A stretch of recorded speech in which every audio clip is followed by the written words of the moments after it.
So you say that the mainstream media is at its worst point ever. What is your thinking behind this statement? I mean, the reasons for, myself and others making these kind of judgments at this point in time, we know fairly well about how mainstream media operate in democracies, and Herman and Chomsky's propaganda model is a very well-known and broadly speaking, pretty widely accepted model of the constraints operating on mainstream media. And with their model draws together a whole range of scholarship. It's not just their ideas. It's basically what they did in the 80s was they say, well, let's try and identify all of the major constraints that scholars have found acting upon mainstream media, which stops the media from being fully independent. Okay, and they talk about economic structures. Okay, the size and concentration of the mass media, its reliance upon advertising, as creating this broad structural constraint on how the media operate, so that journalists, or editors who want to go up and run stories which challenge vested economic or political power, etc., have a much harder time than journalists who want to push out stories or who are pushing out stories which don't challenge those vested interests. Herman and Chomsky also talk about in the propaganda model the reliance upon sources, the predilection for journalists to actually defer to and use official sources, elite sources in constructing the news has a powerful impact on media independence in terms of what it puts out. And they also mention other factors, ideology. They talk about flack, and they allude to the question of public relations, which I'll come on to in a second. So public relations, propaganda, however you want to label those activities. Now, what we have now is that if you take those filters, okay, which are fairly well established, and if you look at, well, how are those filters relevant today? There's plenty of reason to think that actually those filters are more powerful than they have been in the past. So concentration of ownership of remaining mainstream media has increased and increased over the years. Okay, reliance upon sources certainly continued. There's no strong evidence that the mainstream media are really moving away from mainstream sources in the way that they have done in the past. And you also have this powerful effect certainly in the last 20 years, of this increasing financial insecurity of the mainstream media, which has created a situation where journalists have become ever more risk averse. Okay. And also, as part of that, ever more reliant upon public relations. And that's one of my areas of real interest, is the way in which the mainstream media are almost they've always been outgunned by the PR people. But that's the case today. It's more the case than it's ever been in the past. And quite a lot of studies and formal reports have documented this kind of outnumbering, this increasing use and reliance upon material which is generated by public relations, whether it's from government or big business or other powerful actors. And this is kind of I think the phrase used by one communications scholar is the journalism of churnalism. Press releases just basically typed up by interns or whatever. Exactly. So you take all of these factors which are established to have an impact on media independence, and you say, well, have they changed, or have they gone away, or have they changed, have they stayed the same? And there's strong grounds for thinking that they've actually become much more intense. They're having a much bigger effect than they were even in the past. So the way I sometimes describe it is that we've known that there's been media failure to do its job for a long time in Western democracy. It's been well documented by scholarship time and time again, especially in the realm of foreign policy, but also in terms of domestic politics. We know that's the case. Today, we have even more reason to think that those factors are in play and having a very big impact. So from a kind of a theoretical sort of conceptual level, you can sort of understand why mainstream media might be in a worse shape today than it was in the past. But then going to the kind of, let's not look at it in an abstract way, let's look at it in terms of what we see before us, and what do we see before us now? And this is where sort of, in terms of my own area, looking at war and conflict and journalism, I've taught the Vietnam War for many years at university level. And in that war, at a certain point in that conflict, although as Daniel Hallen, an American communication scholar, argues that the media was actually a lot less critical than people remember it as being, you still had a situation where at some point in that war you had a really substantial anti-war movement forming. You had some really pretty impressive journalism going on. You had the very famous Walter Cronkite editorializing in a CBS broadcast saying that, America, I think, is stuck in a quagmire. It has to negotiate its way out. Seymour Hersh, etc. You had some pretty impressive journalism at this late stage in the Vietnam War. And it's interesting when you sort of look back at that and you think to where we are now. We've had, as Jill Stein, the American politician, pointed out the other day, we've had 17 to 18 years of war, a regime change war now, which the West has been instigating or fueling, or somewhere in between the two. It's been going on for 17 years. And in conflicts, as you know, running from Afghanistan through to Iraq, Syria, Libya, etc., possibly Venezuela is going in that direction. And if you look at the way the mainstream media, we don't have what we had, at least in the Vietnam War. It's difficult to find anywhere in the mainstream media a serious challenge to what is a very, very obvious war policy which has been pursued certainly since 9/11 over the last 17, 18 years, and which has really been of massive proportions. These are huge conflicts. You go to Libya, you go to Syria, and you see countries which have been substantially destroyed, many, many people killed.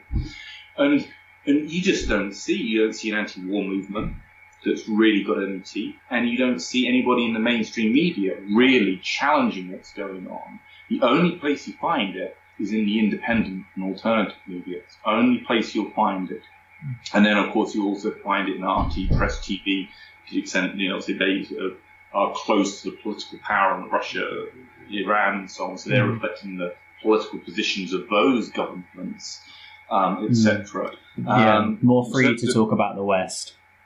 Yeah, perhaps, they're free but not Russia. And it could be what they're saying. It's quite possible that Russia and, say, Iran are speaking the truth as governments on issues such as Syria. It's not logically impossible at all. But, from the point of view of the Western domestic sphere, the only place you hear people speaking truth to power now is in the alternative independent media startups such as Canary.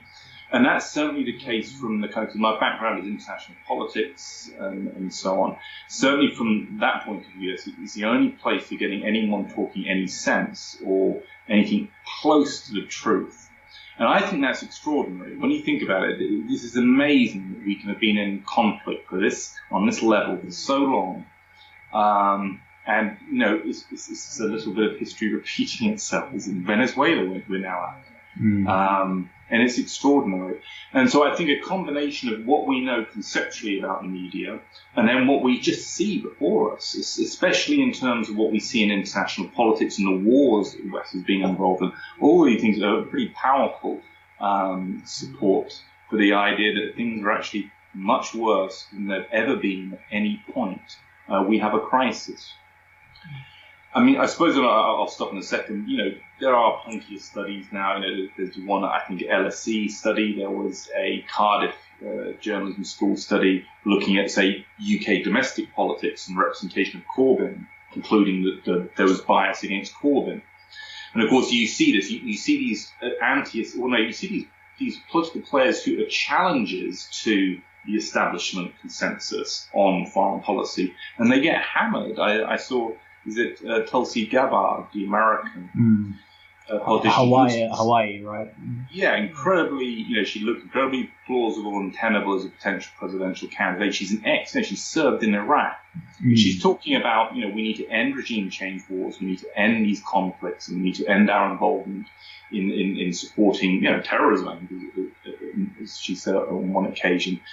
Eminently sort of plausible, looks perfectly normal, isn't like some kind of extreme case right, left wing or anything. She looks like a very sort of centrist type politician, and she's there challenging the wars that we've had, and she's getting smeared as being a Russian, as almost as being a Russian agent kind of suggestion. That's incredible. And of course, and as you know, anyone who raises questions about what's going on, you're either going to get smeared as anti-Semitic, or you're going to get smeared as being a Putin apologist, etc., etc. This is a McCarthyite sort of atmosphere that we have, and we haven't got anyone coming to save the day. I mean, we had sort of Edward Murrow and so on with the challenge to McCarthy in the 50s as a journalist standing up, etc. But I don't see any of them. I see them all going with the flow with this.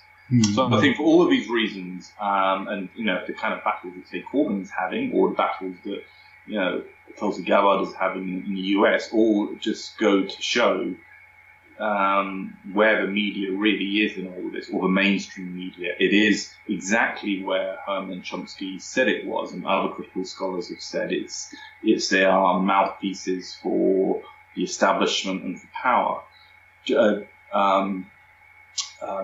Christ, his name escapes me for a second, but John, the Australian journalist. Or John Pilger.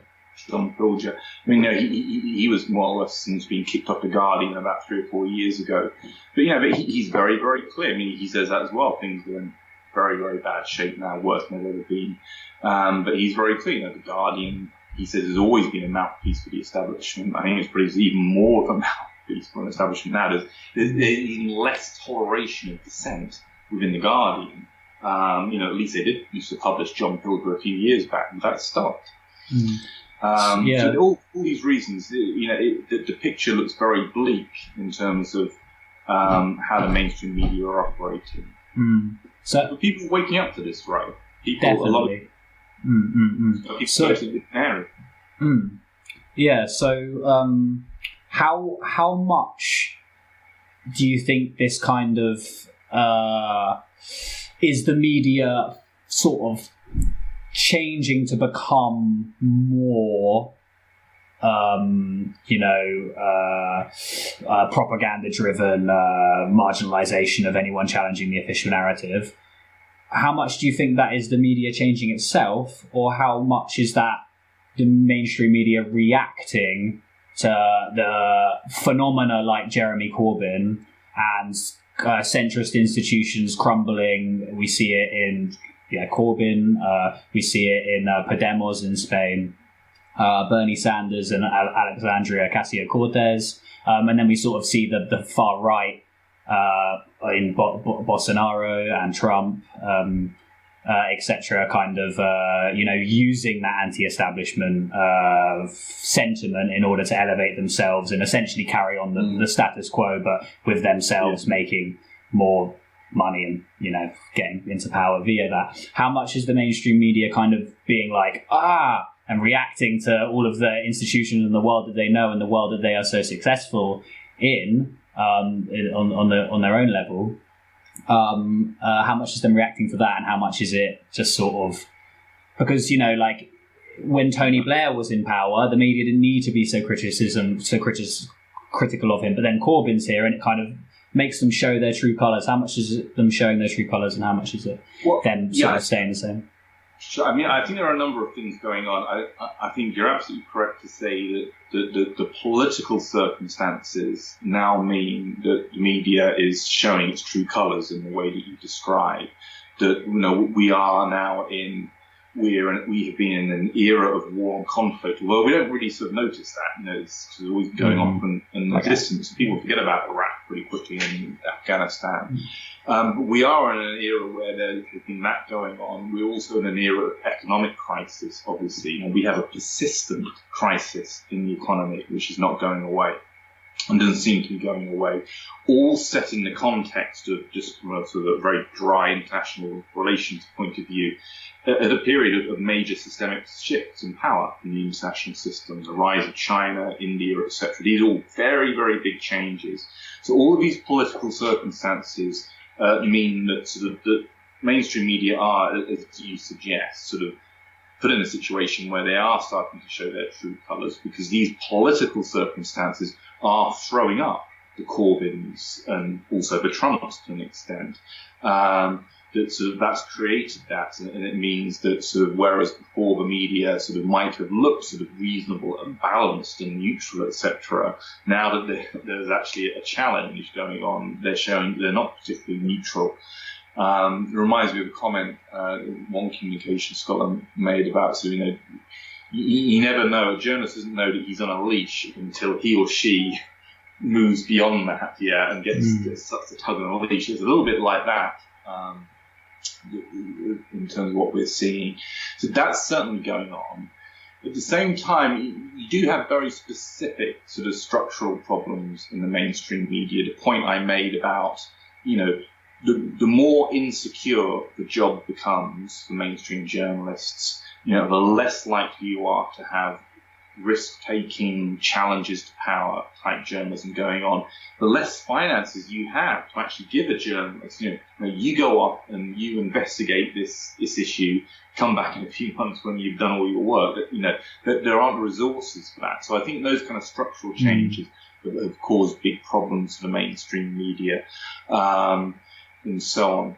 And I think those things are probably sort of coming together in terms of perhaps a little bit of a perfect storm at this point in time. And this is why there's been so much drive from so many in the public, and this has been my experience, who want alternative information, who don't trust what they're getting from the mainstream media. And this is why you see so much support. And then sort of pushing back against that, of course, is discussion we were having earlier about the drive to get control back over the information environment. People are going to alternative independent media, and at the moment, they're losing the argument, right? So people aren't believing what they're being told. Corbyn, for example, Corbyn is not a media phenomenon. He's a phenomenon of real grassroots support and so on. Also, look at the size of the Labour Party, etc. And these people, so that situation's emerging. People are trying to listen and go to alternative media, etc., and not trusting what they're seeing in the mainstream media. But how they're responding to this is to try and regain control through almost direct censorship in terms of what's going on with Facebook and the algorithms, etc. And that again just indicates sort of this is to do with changing political circumstances, is throwing all of this up and highlighting this.